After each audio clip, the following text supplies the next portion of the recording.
నమస్కారం ETV news కు స్వాగతం ముందుగా ముఖ్యాంశాలు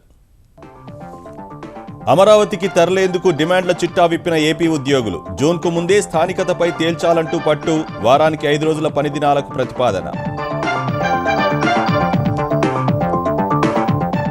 మే 19న తెలంగాణ ఐసెట్ ఎంసెట్ తరహాలోనే విద్యార్థులకు ఓఎంఆర్ పత్రాలు ప్రవేశ పరీక్ష రుసుములు పెంపు భానుడి భగభగలపై తెలంగాణ సర్కార్ అప్రమత్తం మంచినీటి ఏర్పాట్లకు 300 కోట్లు మంజూరు చేసిన కేసీఆర్ వడదెబ్బ నివారణపై విపత్తు నిర్వహణ శాఖ ప్రచారం జేఎన్యూ దుమారంపై ఎదురుదాడి కొనసాగిస్తున్న కేంద్రం దేశద్రోహ నినాదాలని వాక్ స్వాతంత్ర్యంతో ఎలా ముడిపెడతారని జైట్లీ నిలదీత రైల్వే బడ్జెట్పై పారిశ్రామిక వర్గాల భిన్న స్పందన వృద్ధికి ఊతమిస్తుందని విశ్లేషణ ఆదాయ లక్ష్యం అందుకోవడం సవాలేనని అభిప్రాయం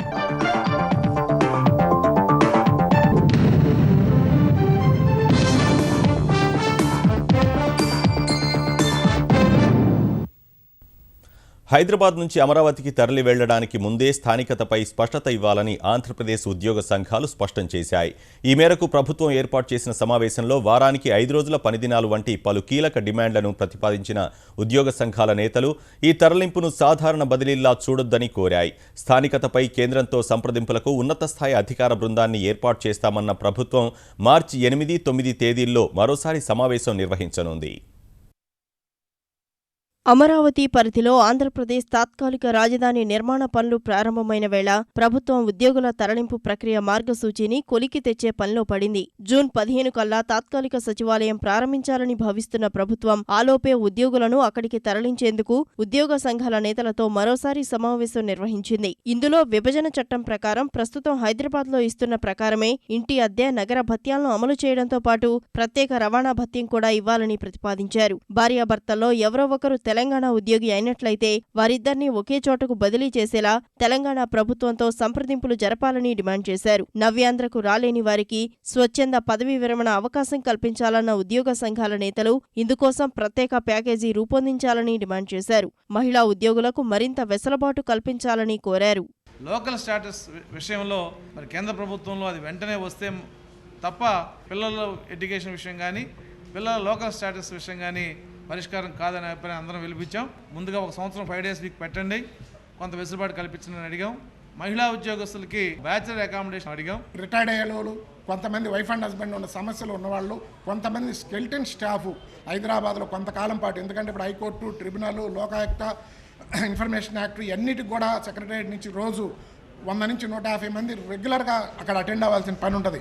ఇంతమంది విజయవాడ నుంచి, గుంటూరు నుంచి ఇక్కడికి రావాలన్నా కూడా ప్రభుత్వం మీద టీఏడిఏ భారం కూడా ఉంటుంది. అలా కాకుండా కొంత డిపార్ట్మెంట్కి ఒక 5 సెక్షన్లు 4 సెక్షన్లు కనుక ఇక్కడ ఉంచితే కొంత ఉపయోగం ఉంటుంది. ఉద్యోగుల డిమాండ్లను వీలైనంత సామరస్యంగా పరిష్కరిస్తామని సమావేశానంతరం పురపాలక మంత్రి నారాయణ చెప్పారు. ఇక్కడ నుంచి షిఫ్ట్ చేయటం అనేది ఖచ్చితంగా జరుగుతుంది. ఈ లోకల్ నాన్ లోకల్ ఫైల్ ఇప్పుడు సెంట్రల్ గవర్నమెంట్లో ఉంది. దాన్ని ఇమీడియట్గా పర్సూ చేసి వీలైనంత తొందరలో దాని మీద పాజిటివ్గా అయ్యేటట్టుగా చేస్తామని చెప్పడం జరిగింది. జూన్ నాటికి అమరావతికి తరలించబోయే విభాగాల జాబితాను మార్చి 2వ వారానికల్లా సిద్ధం చేసి అదే నెల 8, 9 తేదీలో మరోసారి ఉద్యోగ సంఘాలతో చర్చించాలని ప్రభుత్వం నిర్ణయించింది. 2016-17 సంవత్సరానికి గాను ఆంధ్రప్రదేశ్ బడ్జెట్ 1,30,000 కోట్లతో ప్రవేశపెట్టే అవకాశం ఉంది. ఈ మేరకు వచ్చే నెల 10న శాసనసభకు సమర్పించే బడ్జెట్పై కసరత్తు వేగవంతం చేసిన ఆంధ్రప్రదేశ్ ఆర్థిక మంత్రి యనమల రామకృష్ణుడు విద్య, వైద్యం, సాంఘిక సంక్షేమ రంగాలతో చర్చించారు. సాంఘిక సంక్షేమ వసతి గృహాల్లో విద్యార్థుల మెస్ ఛార్జీలు 10% పెంపు, వసతి గృహాలన్నింటినీ గురుకులాలుగా మార్చడంపై ప్రకటన చేయనున్నట్లు తెలుస్తోంది. ఉపకార వేతనాలు, బోధనా రుసుముల బకాయిలు సైతం ఏ నెలకు ఆ నెల చెల్లించాలని నిర్ణయించినట్లు సమాచారం. ఇక వైద్య, ఆరోగ్యం, కుటుంబ సంక్షేమ రంగాలకు సంబంధించి ఒప్పంద ప్రాతిపదికన ఖాళీల భర్తీకి సమీక్ష సందర్భంగా యనమల అంగీకరించినట్లు తెలుస్తోంది. ఇవాళ మరికొన్ని శాఖలతో యనమల సమీక్ష కొనసాగించనున్నారు. తుంగభద్ర కాల్వల ఆధునికీకరణ ఆంధ్రప్రదేశ్, కర్ణాటక, తెలంగాణ రాష్ట్రాలు దాదాపు అంగీకారానికి వచ్చాయి. ఈ మేరకు హైదరాబాద్లో జరిగిన తుంగభద్ర నదీ యాజమాన్య బోర్డు భేటీలో ఓ నిర్ణయానికి వచ్చాయి. Tungabhadra board chairman R K Gupta నేతృత్వంలో సాగిన ఈ భేటీలో ఆంధ్రప్రదేశ్, తెలంగాణ, కర్ణాటక రాష్ట్రాల అధికారులు పాల్గొనగా తుంగభద్ర కాల్వల ఆధునికీకరణ పనులు పూర్తి చేయడానికి అంగీకారానికి వచ్చారు. రాజోలిబండ మళ్లింపు పథకంపై తెలంగాణ ప్రస్తావించిన అంశాలపై తదుపరి సమావేశంలో చర్చించనున్నట్లు అధికారులు తెలిపారు. బేసిక్గా మోడర్నైజేషన్ ఇష్యూస్లో కంప్లీట్గా ఫైనల్ కాలేదు కానీ broad framework has been agreed how to proceed with the modernisation work ముందుకు పోయేది. తర్వాత వాటర్ అకౌంటింగ్ కూడా కర్ణాటక వాళ్ళు కూడా they are now coming forward. CWPRS తో పిలిపించుకొని వాటర్ అకౌంటింగ్ కూడా there are some issues they also will be sorted out. RDS ఇష్యూలో బోర్డు మళ్ళీ సపరేట్ మీటింగ్ పిలిచి పెడతా అన్నారు. RDSలో కెనాల్ కొద్దిగా జాయింట్ మేనేజ్మెంట్ కావాలన్నా కదా, common canal, how to regulate the canal as a common canal. మెయిన్గా LLC, HLC మోడర్నైజేషన్ గురించి డిస్కస్ చేయడం జరిగింది. DPRs తయారు చేయడం జరిగింది. సో దాన్ని ఇప్పుడు కర్ణాటక గవర్నమెంట్ కొంత వెట్ చేసి సమ్ కామెంట్స్ ఇచ్చారు, అవి కూడా డిస్కస్ చేశాము. సో బ్రాడ్గా అగ్రీ అయ్యారు. ఈ లోపల టెండరింగ్కి వాటికి అన్ని రెడీ అవుతాము. వాళ్ళ కామెంట్స్ వచ్చిన తర్వాత ఫైనలైజ్ చేస్తారు. పూర్తిగా వేసవి రాకముందే ఎండలు మండుతుండటంపై సర్వత్రా ఆందోళన వ్యక్తమవుతున్న తరుణంలో తెలంగాణ ప్రభుత్వం అప్రమత్తమైంది. గతేడాది వడగాల్పులకు ప్రజల ప్రాణాలు పిట్టల్లా రాలిన నేపథ్యంలో ముందస్తు జాగ్రత్తల్లో నిమగ్నమైంది. ఎండల వల్ల ప్రజలకు ఇబ్బందులు కలగకుండా చర్యలు తీసుకోవాలని ముఖ్యమంత్రి కేసీఆర్ అధికారులను ఆదేశించారు. మంచినీరు, తక్షణ అవసరాలు తీర్చడానికి 300 కోట్ల రూపాయలు విడుదల చేయాలని ఆదేశించారు. జిల్లాల కలెక్టర్లు చొరవ చూపి ఎండల తీవ్రత, మంచినీటి ఎద్దడి ఉన్న ప్రాంతాల్లో అవసరమైన చర్యలు తీసుకోవాలని సూచించారు. విపత్తు నిర్వహణ శాఖ సైతం వడదెబ్బ తగలకుండా ప్రజలు తీసుకోవాల్సిన జాగ్రత్తలను ప్రచారం చేసేందుకు కార్యాచరణ రూపొందించింది. తెలంగాణలో పురపాలికల అభివృద్ధికి 100 రోజుల ప్రణాళిక నిర్దేశించుకున్న పురపాలక శాఖ జూన్ 10లోగా రాష్ట్రంలోని 15 పట్టణాలను బహిర్భూమి రహితంగా మార్చేందుకు కార్యాచరణ సిద్ధం చేసింది. ప్రత్యేక అధికారులను నియమించి కమిటీలు వేసి వాటిలో ప్రజాప్రతినిధులు, విద్యావంతులు, స్వచ్ఛంద సంస్థలు, అధికారుల భాగస్వామ్యంతో స్వచ్ఛ పట్టణాలుగా మార్చాలని నిర్ణయించింది. మార్చి 1 నుంచి 15 వరకు అవగాహన కార్యక్రమాలు నిర్వహించనున్నట్లు తెలంగాణ పురపాలక శాఖ సంచాలకుడు దానకిషోర్ తెలిపారు. తెలంగాణ రాష్ట్రంలో అర్బన్ లోకల్ బాడీస్లో ప్రజలు కూడా చాలా మంచి అవగాహన కలిగి ఉన్నారు. పేదవాళ్ళైనా కూడాను 20-25 వేలు పెట్టి టాయిలెట్లు కట్టుకుంటున్నారు. ప్రజలకి బాగా ఉండాలనే అవగాహన బాగా వచ్చింది. కాకపోతే కొన్ని దగ్గరలో చిన్న ఆర్థిక ఇబ్బందులు ఉన్నాయి. వాటికి సంబంధించి బ్యాంక్ నుంచి లోన్స్ అరేంజ్ చేస్తున్నాము. 12,000 రూపాయలు ఒక టాయిలెట్కి ఇస్తున్నాము. రాబోయే 100 రోజుల్లో అంటే జూన్ 10వ తారీఖుకి ఈ 15 టౌన్ల కంటే కూడా ఇంకా ఎక్కువ టౌన్లోనే ODFగా చేయాలని ప్రణాళిక సిద్ధం చేసుకుంటున్నాం. విశ్వవిద్యాలయాల్లో దుమారం విషయంలో అధికార విపక్షాల మధ్య మాటల యుద్ధం కొనసాగుతూనే ఉంది. దేశాన్ని ముక్కలు చేయడం ఏం వాక్ స్వాతంత్ర్యమని రాజ్యసభలో విపక్షాలను ప్రశ్నించిన కేంద్రం భారతీయ శిక్షా స్మృతి ఉల్లంఘన జరుగుతుంటే పోలీసులు చూస్తూ ఊరుకోరంటూ JNUలోకి పోలీసుల ప్రవేశాన్ని సమర్థించుకుంది. హైదరాబాద్ కేంద్రీయ విశ్వవిద్యాలయ పరిశోధక విద్యార్థి రోహిత్ ఆత్మహత్య, ఢిల్లీలో జవహర్లాల్ నెహ్రూ విశ్వవిద్యాలయంలో విద్యార్థుల వివాదాస్పద వ్యాఖ్యలపై రాజ్యసభలో మాటల యుద్ధం ముదురుతోంది. ఈ అంశంపై గురువారం పెద్ద సభలో వాడీవేడి చర్చ జరిగింది. JNUలోకి పోలీసులు వెళ్లడాన్ని తప్పుపట్టిన విపక్షాలపై ఆర్థిక మంత్రి అరుణ్ జైట్లీ మండిపడ్డారు. 1983లో ఉపకులపతిని ఘేరావు చేసినందుకు JNUలోకి పోలీసులు వెళ్లి 350 మంది విద్యార్థులను అరెస్టు చేయడాన్ని మాజీ ప్రధాని ఇందిరాగాంధీ సమర్థించారని జైట్లీ గుర్తు చేశారు. పాటియాలా హౌస్ కోర్టు వద్ద విద్యార్థులపై దాడిని ఖండించిన జైట్లీ ఈ విషయంలో కాంగ్రెస్ ద్వంద్వ వైఖరి అవలంబిస్తోందన్నారు. విధ్వంసం తప్పైనప్పుడు దేశద్రోహం తప్పు కాదా అని చురకలు వేశారు. Of course what happened in Patiala House is condemnable, but vandalism is condemnable, sedition is free speech. Nobody can subscribe to this ideology, and least of all should ever the Congress party subscribe to it. Just because there is West Bengal election round the corner doesn't mean that the Congress party will now take a stand that you should never enter a campus even if slogans to break this country are being raised there. How can national parties say these arrests are bad, police should not have entered? You are indirectly or directly adding respectability to a movement which was a charter to break this country into pieces.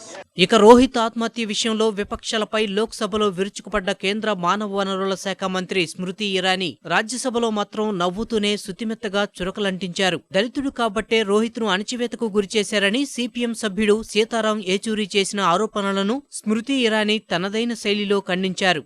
Today I have in my hand what Rohit himself said on his Facebook page about an esteemed leader in this house who spoke with much anguish about this child is Mr. Yechuri.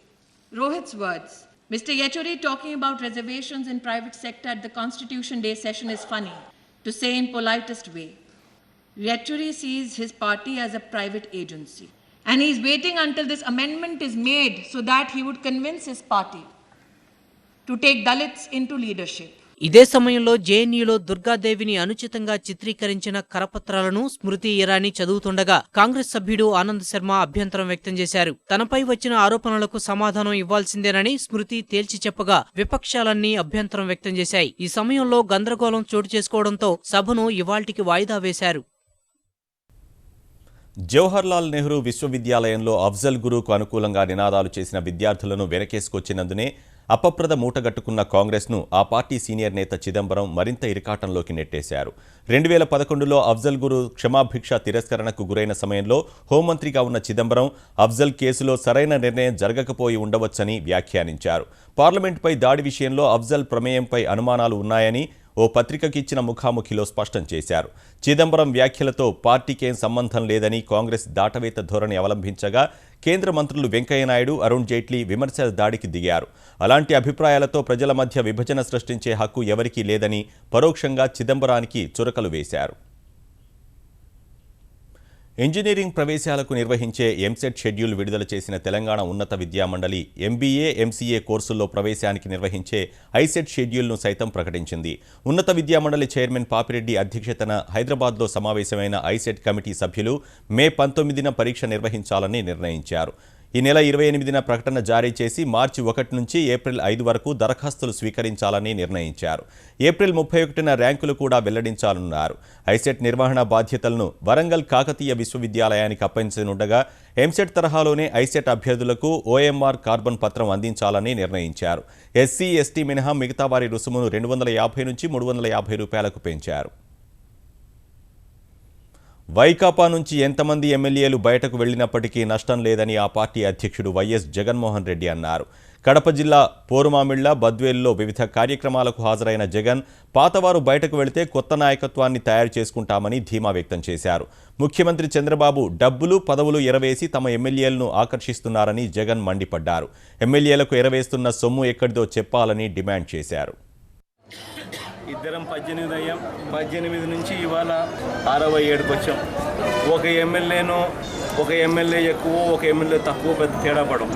Chandrababu Naidu గారు ఇంత డబ్బులు, ఒక ఎమ్మెల్యేకి 20 కోట్లట, 30 కోట్లట, mining లీజులట, ఇష్టం వచ్చిన మంత్రి పదవులట, ఇంత ఆఫర్లు చేస్తూ ఉన్నారు. ఎందుకు చేస్తూ ఉన్నాడు? ఈ డబ్బు ఎక్కడి నుంచి వస్తూ ఉంది? జగన్ సవాలుకు తెలుగుదేశం ప్రతి సవాల్ విసిరింది. జగన్కు ధైర్యం ఉంటే తనకున్న ఎమ్మెల్యేలతో రాజీనామా చేయించి మళ్లీ గెలిపించుకోవాలని తెలుగుదేశం పొలిట్ బ్యూరో సభ్యుడు పయ్యావుల కేశవ్ స్పష్టం చేశారు. తెలంగాణలో సొంత పార్టీ ఎమ్మెల్యేలు ఫిరాయించినా పట్టించుకోని జగన్ ఇప్పుడు వైకాపా ఎమ్మెల్యేలు అభివృద్ధి కోసం తెలుగుదేశంలో చేరుతుంటే సహించలేకపోతున్నారని ఆక్షేపించారు.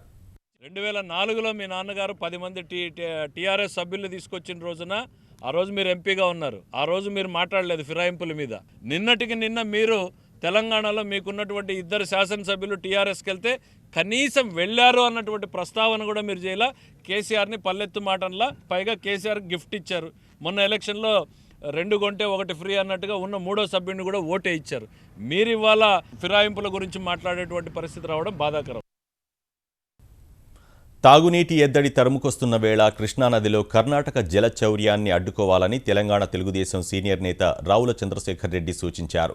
జూరాల ప్రాజెక్టు నుంచి రాయచూరు వరకు పార్టీ నేతల బృందం పర్యటించిందని తెలిపిన ఆయన నీటి నిర్వహణ సరిగ్గా లేని కారణంగానే జలాశయాలన్నీ ఒట్టిపోయాయని చెప్పారు. తెలంగాణ ప్రభుత్వం మేల్కొంటే తాగునీటికి మరింత కటకటాలు ఏర్పడే పరిస్థితి తలెత్తుతున్న రావుల కర్ణాటక సర్కార్తో చర్చలు జరపాలని సూచించారు.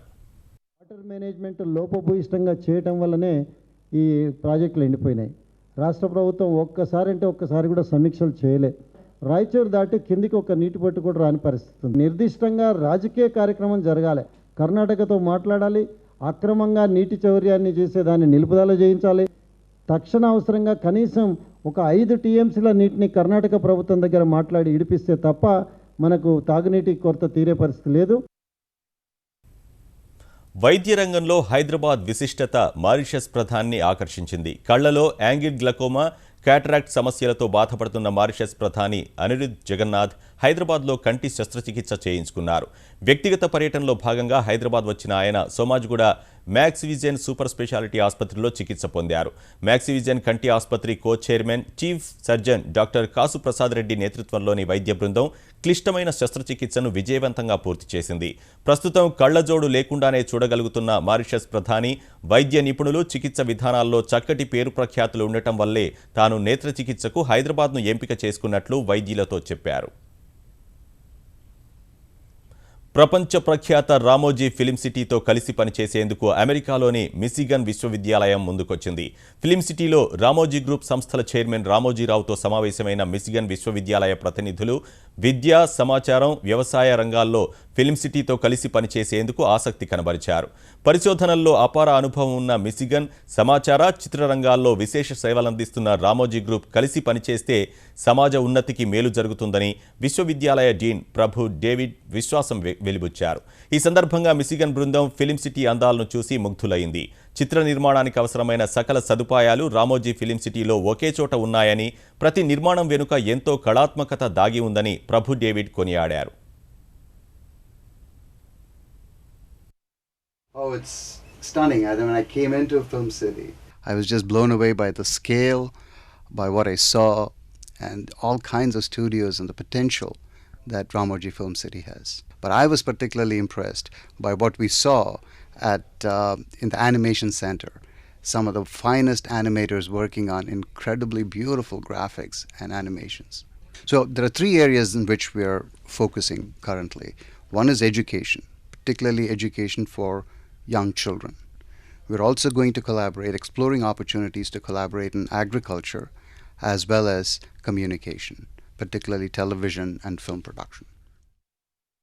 గురువారం పార్లమెంటు ముందుకొచ్చిన రైల్వే బడ్జెట్పై పారిశ్రామిక వర్గాలు భిన్నంగా స్పందించాయి. సురేష్ ప్రభు పద్దు వృద్ధికి ఊతమిచ్చేదిలా ఉందని ప్రశంసిస్తూనే 184,000 కోట్ల రూపాయల ఆదాయ లక్ష్యాన్ని అందుకోవడం పెద్ద సవాలని అభివర్ణించాయి.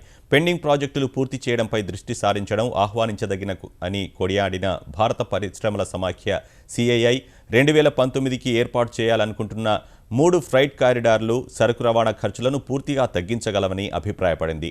ప్రభుత్వ ప్రైవేట్ భాగస్వామ్య విధానంలో మార్పులు అవసరమన్న ఫిక్కీ అది జరిగితే రైల్వే ఆదాయం పెరగడమే కాక రైల్వే వ్యవస్థ కూడా పూర్తిగా మారిపోగలదని వ్యాఖ్యానించింది. సవాళ్లతో కూడిన ఆర్థిక వాతావరణంలోనూ ప్రయాణికులు సరుకు రవాణాపై భారం మోపకుండా ప్రయాణికులకు మౌలిక వసతుల కల్పనలో వ్యయానికి వెనుకాడకుండా సురేష్ ప్రభు బడ్జెట్ రూపొందిందని అసోచాం అభిప్రాయపడింది. ఈసారి రైల్వే బడ్జెట్లో దక్షిణ మధ్య రైల్వేకు 6,412 కోట్ల రూపాయలు కేటాయించినట్టు దక్షిణ మధ్య railway general manager Ravindra Gupta తెలిపారు. ఇది గతేడాదితో పోల్చితే 145% అదనమని సికింద్రాబాద్లో వెల్లడించారు. తెలుగు రాష్ట్రాల్లో అనేక కొత్త ప్రాజెక్టుల ప్రారంభానికి పచ్చజెండా ఊపడంతో పాటు 10 ప్రాజెక్టులకు సర్వేలకు నిధులు కేటాయించినట్లు వివరించారు. ఘట్కేసర్ నుంచి యాదాద్రి వరకు ఎంఎంటీఎస్ ప్రాజెక్ట్, గుంటూరు గుంతకల్ మధ్య రెండో రైల్వే లైన్ నిర్మాణానికి ఆమోదం లభించినట్లు గుప్తా తెలిపారు. 80 కోట్ల వ్యయంతో హైదరాబాద్ శివారు చెర్లపల్లి వద్ద satellite rail terminal, Tirupati railway స్టేషన్ను బి గ్రేడ్ స్టేషన్గా అభివృద్ధి చేయనున్నట్లు చెప్పారు. For new lines, the provision is ₹1219 crores. For doubling works, 1,332.85 crores. For road over bridges is 155 crores, which is almost about 53% more than the last year. For traffic facilities, the allotment is about 82 crores, which is approximately 102% more than the last year. ETV news సమాప్తం. నమస్కారం.